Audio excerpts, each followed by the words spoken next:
បងប្អូនអើយជើងរបស់គាត់ឈឺរយៈពេលមួយថ្ងៃមិនបង3 4ថ្ងៃបងប្អូនអើយជើងនេះ3 4ថ្ងៃអូខ្ញុំនិយាយមែនគ្រាន់តែជើងឃើញជើងគាត់ហើយបងប្អូនអើយមានការណាត់គាត់ជីខ្លាំងតែម្ដងដោយសារអីមិនហ្នឹងគាត់ប្រាប់ថាជើងគាត់ទៅឲ្យគេឆ្កៀលហើយបងប្អូនអើយណាឆ្កៀលដល់ថ្នាក់ហ្នឹងបងប្អូនអើយមើលណាជើងគាត់ណាខ្ទុះគ្រប់កន្លែងហ្មងខាងនេះក៏ខ្ទុះខាងនេះក៏ខ្ទុះហើយហៀទឹកល្ងាចផ្អៀចហ្មងបងប្អូនចឹងជើងនេះខ្លាយបងប្អូនហើយកុំច្រឡំជើងរបស់គាត់នេះអត់មានតែទឹកនោមផ្អែមទេត្រូវអត់បងអត់មានទឹកនោមផ្អែមទេណាអត់មានទឹកនោមផ្អែមទេចាជើងនេះដខ្លាយហើមណាមួយទៀតគាត់អត់ទៅតមញ៉ាំផងចាធ្វើឲ្យជើងគាត់ដខ្លាយហើមឲ្យដើរច្រើនទៀតបងប្អូនអើយធ្វើឲ្យជើងគាត់អត់ខំហើយខ្ទុះអូយបងប្អូនអើយតែ3ថ្ងៃឯណាអញ្ចឹងបានថាបងប្អូនណាប្រយ័ត្នបានប្រយ័ត្នណាបងប្អូន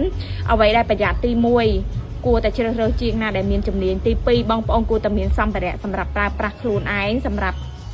ធ្វើខ្លួនឯងបងប្អូនចាព្រោះយើងអត់ដឹងទេថាសម្ភារៈរបស់ជាងស្អាតឬក៏មិនស្អាតអញ្ចឹងណាបើមានសម្ភារៈរបស់ខ្លួនឯងអាហ្នឹងគឺល្អបំផុតហ្មងបងប្អូនចាគឺកុំឲ្យឆ្លងមេរោគកុំឲ្យ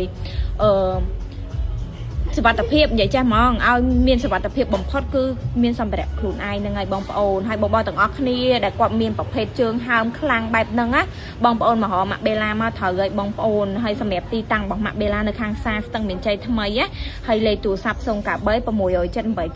67897សំខាន់ណាបងប្អូនជើងនេះឈឺតែរយៈពេល3ថ្ងៃ4ថ្ងៃទេបងប្អូនអត់ឈឺយូរទេប៉ុន្តែហើមសាហាវព្រៃផ្សាយហ្មងព្រោះដោយសារគាត់ទៅតែឆ្កៀលពីលែងផ្សេងមកចានេះជើងគាត់នៅសល់គល់សល់ខ្នែងហើយឆ្កៀលបុករុកអាយ៉ះសាច់ខ្លាំងពេកទៅធ្វើឲ្យជើងគាត់ដកខ្លាយហើមអញ្ចឹងទៅអញ្ចឹងបងទាំងអស់គ្នាដែលគាត់មានបញ្ហាជាក្រាញ់ខ្លាំងបែបហ្នឹងបងប្អូនអាចមកបានសម្រាប់ហាងម៉ាក់បេឡាអត់មានរើស